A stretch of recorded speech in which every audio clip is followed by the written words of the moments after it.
Hi കൂട്ടുകാരെ, ഇന്ന് ഞാൻ കടാമ്പുഴ ക്ഷേത്രത്തിലാണ് നിൽക്കുന്നത്. അവിടെ ഇന്നലെ തൃക്കാർത്തികയായിരുന്നു. അത് കാരണം ഇന്ന് വളരെ തിരക്ക് കുറവാണ്.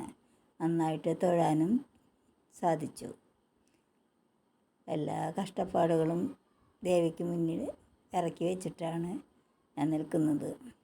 ഇവിടുത്തെ പ്രധാന വഴിപാട് എന്താണെന്ന് വെച്ചാൽ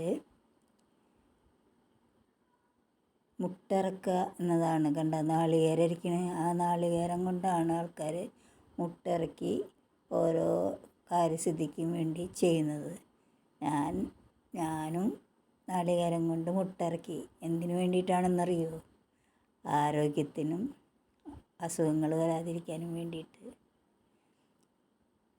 അങ്ങനെ ഇന്ന് ദേവിയുടെ സന്നിധിയിൽ വന്ന് തൊഴാൻ സാധിച്ചതിൽ ഭാഗ്യമായി കരുതുന്നു.